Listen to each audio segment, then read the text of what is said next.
Hello दोस्तों, Hindi ghost stories में आप सभी का स्वागत है। तो चलिए बढ़ते हैं कहानी की तरफ। यह पूरा ब्रह्मांड अजीबोगरीब रहस्यमयी चीज़ों से भरा पड़ा है। इस संसार में कुछ भी नामुमकिन नहीं है, क्योंकि ब्रह्मांड की रचना ही कुछ इस तरह से हुई है कि आपको यकीन करना ही पड़ता है, वरना तो यह सिर्फ खोखली ही नज़र आती है। यहाँ आपके सोच अनुसार कुछ नहीं होता, सिर्फ और सिर्फ इसका फैसला प्रकृति ही करती है। रामायण के युग से ही लोग राक्षस जैसी मायावी चीज़ों के बारे में सुनते आ रहे हैं, परंतु किसी ने शायद ही उसे देखा होगा। सन 2003 झारखंड के एक छोटे से कस्बे में एक अलग सी हलचल हुई, जिससे कस्बे में खौफ जग गया। कस्बे में रहने वाले मदन और उनकी पत्नी जोरी कई सालों से काफ़ी तनाव में रह रहे थे, क्योंकि उनकी शादी के पश्चात उनका कोई भी संतान नहीं हुआ। लोगों के ताने ने उन्हें अंदर से तोड़ दिया था। कई तरह के उपचार के बाद भी उनकी पत्नी जोरी का गर्भ ठहरने का नाम नहीं ले रहा था। पर अचानक एक दिन कुछ ऐसा हुआ जिससे मदन की आंखों की चमक बढ़ गई। इस बार मदन की पत्नी जोरी के कोख में कोई सांस ले रहा था। मदन काफ़ी खुश था, इसलिए उसने पूरे गांव में अपनी खुशी जाहिर कर दी। गांव के तकरीबन सभी लोग जान चुके थे कि मदन अब पिता बनने वाला है। लोग उसे बधाई भी दे रहे थे।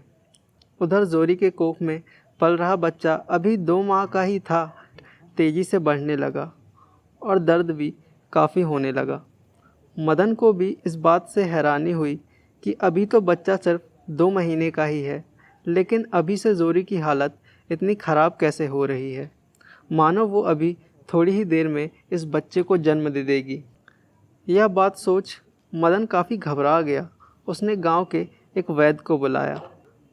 जोरी के इस अजीबोगरीब हालत को देखकर वैद्य भी थमसा गया। उसके पसीने छूट रहे थे। वैद्य ने मदन से सिर्फ एक ही बात कही कि मैंने अपने जीवन में ऐसा पहले कभी नहीं देखा है। जो भी हो रहा है यह ऊपर वाले की इच्छा अनुसार हो रहा है। और यह कहकर वैद्य भी वहाँ से चला गया। मदन ने उससे काफ़ी कुछ पूछना चाहा, लेकिन उस वैद्य ने ज़्यादा कुछ नहीं कहा। मदन ने भी सोच लिया था जो भी होगा देखा जाएगा, इसलिए मदन ने रात में अपने घर एक दाई को जोरी की देखभाल के लिए मदन ने भी सोच लिया जो होगा देखा जाएगा, इसलिए मदन ने रात में अपने घर एक दाई को जोरी की देखभाल के लिए रख लिया। जोरी लगातार दर्द से छटपटा रही थी और रात के तकरीबन 11 बज चुके थे। मदन आशा लगाए घर के बाहर खड़ा था और अंदर जोरी की देखभाल के लिए दाई थी। बाहर खड़े मदन के कानों में बच्चे की रोने की आवाज़ गूंजी। मदन खुशी से झूम उठा। कुछ ही पल में दाई ने भी अंदर से आवाज़ लगाई कि मदन आकर अपने बच्चे को देख लो। मदन भागता हुआ तेज़ी से कमरे के अंदर गया और अपने बच्चे को सीने से लगा लिया। मदन की खुशी का ठिकाना ही ना था। जोरी भी लगातार अपने बच्चे को देखे जा रही थी। मदन जैसे ही अपने बच्चे को धीरे से बेड पर रखा तो अपने बच्चे के शरीर की बनावट देखकर पूरी तरह घबरा गया। उसके पैर तले ज़मीन खिसक गई। वहाँ मौजूद मदन, जोरी और दाई ने जो देखा वह काफ़ी खौफनाक था। उन्होंने देखा कि बच्चे के शरीर का विकास तेज़ी से हो रहा है। उसके नाखून तेज़ी से बढ़ रहे हैं। उस बच्चे की आंखें लाल होती जा रही हैं और उसके मुख में दांत भी आने शुरू हो गए थे। इतना देखना था कि इन लोगों की हालत ख़राब हो गई। मदन को कुछ समझ नहीं आ रहा था कि क्या किया जाए, लेकिन वहाँ मौजूद दाई काफ़ी समझदार थी। वह समझ चुकी थी यह कोई साधारण मनुष्य नहीं है, यह राक्षस है जो हवा के संपर्क में आते ही तेज़ी से बढ़ने लगता है।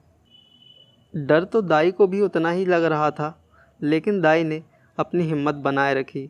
दाई ने तुरंत ही मदन से कहा, जितना जल्दी हो सके इस बच्चे को मार डालो, नहीं तो यह पूरे गांव वालों के लिए खतरा साबित हो सकता है।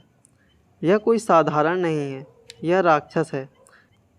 यह सुनकर मदन ने गुस्से में दाई को एक तमाचा जड़ दिया। उधर जोरी भी गुस्से में दाई पर बरसने लगी। दाई ने कहा, ठीक है, तुम खुद देखो अपने बच्चे को, क्या यह मनुष्य दिखता है तुम्हें? सच में वह बच्चा तेजी से विकास कर रहा था। उसके पूरे शरीर पर बाल उग रहे थे। अब मदन भी समझ चुका था और जोरी भी। मदन सोच रहा था कि वह अपनी खुशी के लिए पूरे गांव वालों को खतरे में नहीं डाल सकता। उसने अपने कलेजे पर पत्थर रखकर दाई को कहा कि तुम्हें जो करना है कर दो। दाई ने उस राक्षस का गला दबाकर हत्या कर दी और उसे एक हांडी में बंद कर वहीं बगल की ज़मीन में दफन कर दिया। उसी रात मदन और जोरी कस्बे को छोड़कर चले गए। काफ़ी दिनों से गांव वालों की मुलाकात मदन से नहीं हुई थी, तो उन्हें शक होने लगा। गांव में बात बहुत तेज़ी से फैलने लगी और अंत में जाकर लोगों ने उस दाई को पकड़ लिया और पूछताछ करने लगे। दाई ने सारी बात बता दी, लेकिन यह नहीं बताया कि उसे दफन कहाँ किया गया है। जब उस दाई पर बहुत ज़्यादा दबाव बनाया गया तो उस दाई ने कुएं में कूदकर अपनी जान दे दी। इस घटना के काफ़ी दिनों बाद तक लोगों को डर समाया रहा। तो दोस्तों, यह थी आज की कहानी। आशा है आपको पसंद आई होगी। अगर आपके पास भी कोई कहानी है तो हमें इंस्टाग्राम या ईमेल पर ज़रूर भेजें। कल फिर मिलते हैं ऐसे ही इंटरेस्टिंग स्टोरी के साथ।